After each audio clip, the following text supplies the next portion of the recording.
राम राम दोस्तों, स्वागत है आपका हमारे एक और नए वीडियो में। दोस्तों, हर घर तिरंगा मिशन के बारे में आप जानते ही होंगे। इसके चलते प्रधानमंत्री जी ने आह्वान किया है कि हर घर तिरंगा लहराना चाहिए 15 अगस्त को, और अपने मोबाइल के डीपी में भी तिरंगा का फोटो लगाने के लिए प्रधानमंत्री जी ने बोला है। तो इसी को लेकर एक पताका रैली निकाली गई स्मृति ईरानी के द्वारा, जिसका कांग्रेस ने कड़ा विरोध किया। इसी को लेकर एक डिबेट चल रहा था, जिसमें कांग्रेस के प्रवक्ता सुरेंद्र राजपूत बीजेपी को और आरएसएस को भला बुरा कहते हुए प्रधानमंत्री नरेंद्र मोदी को कैमराज भी कहा। उसके बाद संबित पात्रा जी ने कैसे सुरेंद्र राजपूत की चटनी बनाई है, आगे देखते हैं। दोस्तों, वीडियो लास्ट तक देखना, बहुत ही मजेदार वीडियो है। और वीडियो पसंद आए तो वीडियो को लाइक, शेयर और चैनल को सब्सक्राइब जरूर कर देना। आप सभी का बहुत बहुत धन्यवाद।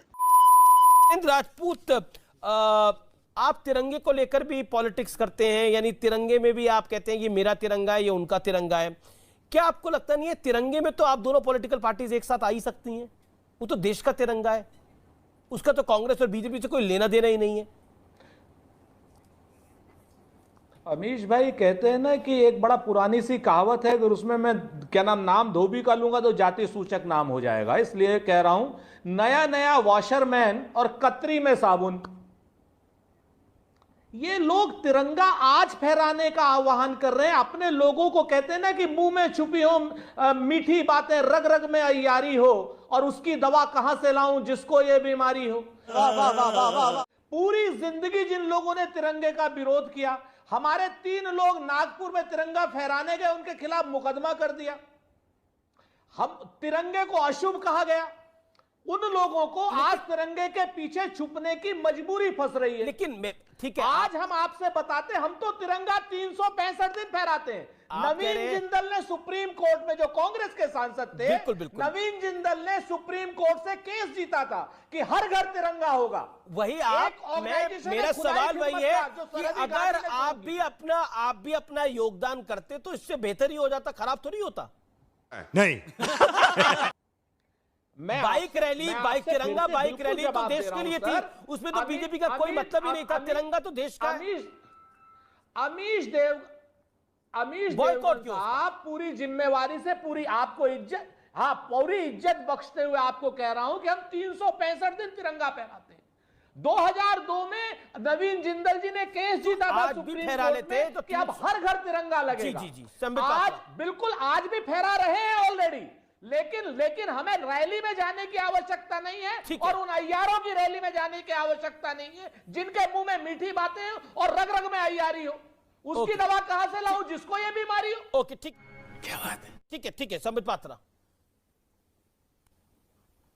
अमीश जी, मैं तो बिल्कुल लड़ना नहीं चाहता हूं। एक गंभीर विषय है देश में तिरंगा फहराने का, इसमें इतना चिल्लाने की आवश्यकता क्या है? किसी ने कहा हम अंदर फहराएंगे, बाहर नहीं फहराएंगे। सुरेंद्र राजपूत कहते हैं हम 365 दिन हर दिन हम तिरंगा फहराते। अच्छी बात है, फहराइए, इसमें लड़ने की कोई आवश्यकता नहीं है। हम आपसे कोई प्रूफ नहीं मांग रहे हैं कि आपने फहराया कि नहीं फहराया। मुझे आश्चर्य इस बात का होता है, आप सोचिए कि ये इंडिया का नहीं होकर किसी भी देश का, अमेरिका का या किसी भी देश का 75वां स्वतंत्रता संग्राम का वर्ष होता, स्वतंत्रता पाने का वर्ष होता, तो वो देश भी एक उत्सव मनाती, सेलिब्रेशन मनाती, और मुझे लगता है उस देश में इस प्रकार से लड़ाई नहीं होती। ये कोई कंजर्वेटिव और डेमोक्रेटिक पार्टी के लोग ऐसे लड़ नहीं हो रहे होते कि हम यूएस का झंडा लगाए या नहीं लगाए। मुझे आश्चर्य होता है कि हमारे देश में आज राजनीति इस स्तर पे आ चुकी है कि विपक्ष मोदी को अटैक करते करते उनको लगता है तिरंगा के ऊपर भी हमला बोल देना, उनको लगता है इस विषय पर भी राजनीति करने से उनको कोई वोट का फायदा हो जाएगा, उनको लोगों की सहानुभूति प्राप्त हो जाएगी। नहीं होगा। लोग हंस रहे हैं कि कैसे विपक्ष हो गया है ये। क्या आपको लगता नहीं है जो शफीकुर रहमान बर्क ने बात बोली सुरेंद्र राजपूत की, भारत के संविधान में थोड़ी लिखा है?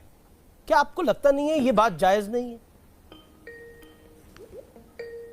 देखिए, शफीकुर रहमान बर्क ने जिस मामले में यह बात बोली मैं नहीं कह सकता, लेकिन तिरंगा फहराना हर भारतीय के लिए गर्व का विषय है। तिरंगा फहराना हर भारतीय के लिए आन बान और शान का विषय है। हमारे खून में है तिरंगे की इज्जत। क्या बात कर रहे हैं? हमारे हर भारतीय के खून में, मेरे भी, भाजपा के लोगों के भी, सपा के भी और अजय आलोक के भी, सबके खून में तिरंगे की इज्जत है। ये भारतीय जनता पार्टी के लोग इस पर राजनीति करें अलग बात है, हम लोग तो 365 दिन तिरंगे के साथ। आपको क्यों लग रहा है बीजेपी के लोग पॉलिटिक्स कर रहे हैं? आपको कैसे लग रहा है, आपको कैसे लग रहा है बीजेपी के लोग राजनीति कर रहे हैं? एक कारण बताइए उसका। मैं बताता हूं। जब प्रधानमंत्री जी अगर तिरंगे की कोई बात करना चाहते, रैली निकालना चाहते, संसद चल रही है, सांसदों की रैली निकालनी थी, ओम बिरला साहब से निवेदन किया जाता, ओम बिरला साहब सदन में खड़े होकर के कहते कि साहब ये सर्वदलीय रैली है, अगर कोई मना कर देता तो बताइए। सच बात यह है कि प्रधानमंत्री जी सिर्फ अपने आप को क्या नाम सबके सामने प्रस्तुत करना चाहते हैं, वो कैमरा जीवी हैं, वो कैमरा जीवी होकर के ये बात करते हैं। ओम बिरला से कहवा दीजिए, अगर एक आदमी भी तिरंगे की रैली में ना पहचान जाए,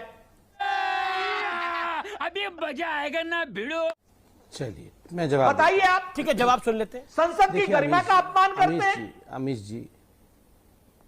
अमीश जी, ये कार्यक्रम मिनिस्ट्री ऑफ पार्लियामेंट्री अफेयर्स और कल्चर मिनिस्ट्री ने किया था, क्योंकि ये जो पूरा हर घर तिरंगा अभियान जो सरकार का अभियान है, इसकी नोडल एजेंसी कल्चर मिनिस्ट्री है। और चूंकि पार्लियामेंट का विषय था तो पार्लियामेंट्री अफेयर्स मिनिस्टर ने सबसे बातचीत की। मगर मैं एक बात आपको कहता हूं, इन लोगों ने अभी प्रधानमंत्री को कैमरा जीवी न जाने क्या क्या सब गाली दे दिया।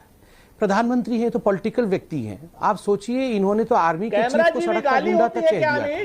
सर्जिकल स्ट्राइक के विषय सर्जिकल स्ट्राइक तेरा तो गेम बजाना पड़ेगा। एक सेकंड, आपने बोला ना वो गाली नहीं होती। जब मैं इनके बीच में वो कह रहे हैं कैमरा जीवी गाली नहीं होती।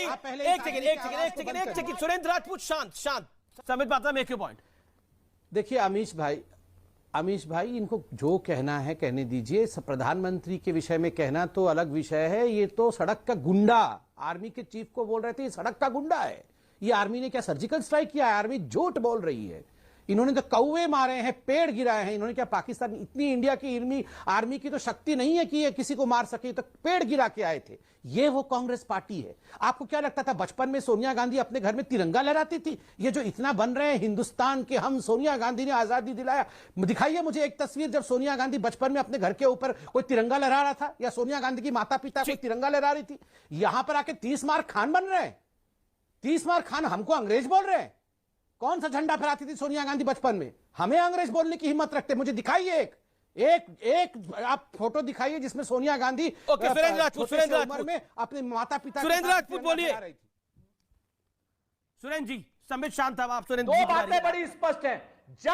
जब इनको कुछ नहीं मिलता तब ये पाकिस्तान ले आते हैं, जब इनको कुछ नहीं मिलता सेना के पीछे कायरों की तरीके से, शिखंडी की तरीके से छुप जाते हैं, और जब कुछ नहीं मिलता तब सोनिया गांधी का नाम लेने लगते हैं। ये थेथर संबित कुछ कह रहे हैं और निर्लज्ज प्रवक्ता। नाम लेना कोई गाली थोड़ी है। हाँ, सोनिया गांधी का नाम लेना कोई गाली थोड़ी है। सोनिया गांधी ने बचपन में तिरंगा फहराया कि नहीं, ये पूछना गाली थोड़ी है। सोनिया गांधी का नाम एंटोनिया माइनो था, ये कोई गाली थोड़ी है। ये गाली थोड़ी है। शाबाश बेटा, बहुत बढ़िया। अब एंटोनियो माइनो गाली है क्या? बताइए, गाली है क्या? ये गाली है क्या? ना, ये गाली है क्या? तुम्हारे बाबा आप बताइए। लैंग्वेज भाई साहब आपकी बहुत गंदी है, सुधारिए इसको। गाली है क्या? सोनिया गांधी जी ने बचपन में तिरंगा फहराया या नहीं, ये गाली है क्या? हमारे तो खानदान ने फहराया, जवाहरलाल नेहरू ने फहराया, मोतीलाल कौन सा खानदान भैया? मैं तो खानदान की मालकिन को ही पूछ रहा हूँ। बताइए ना कहाँ सोनिया गांधी जी ने तिरंगा फहराया? अरे मैं तो खानदान की मालकिन को ही पूछ रहा हूँ, सोनिया गांधी ने कहाँ फहराया बताओ। देश के दलाल झुमरी तलैया से आजादी की लड़ाई लड़ रही थी सोनिया गांधी। समय यहाँ समाप्त हो गया है। समय okay, Sambit Patra last second, 10 second. Sambit Patra 10 seconds. European अरे सोनिया गांधी अंग्रेज है कि हम अंग्रेज है? आप खुद ही देख लीजिए। लेकिन ये यूरोपियन है, मैं यूरोपियन हूं, या अमीश देवगन यूरोपियन है, या सोनिया गांधी यूरोपियन है? ओके, सुरेंद्र राजपूत। अरे संबित पात्रा को शर्म नहीं आती बकवास करते हुए? हेगड़ेवार ने फहराया, गोवलकर काहे का शर्म आएगा भैया? वो यूरोपियन है तो मैं क्या करूं? ये कोई गाली थोड़ी है। यूरोपियन कोई गाली थोड़ी है। खत्म। हाँ भाई, कैसी लगी? आगे स्वाद।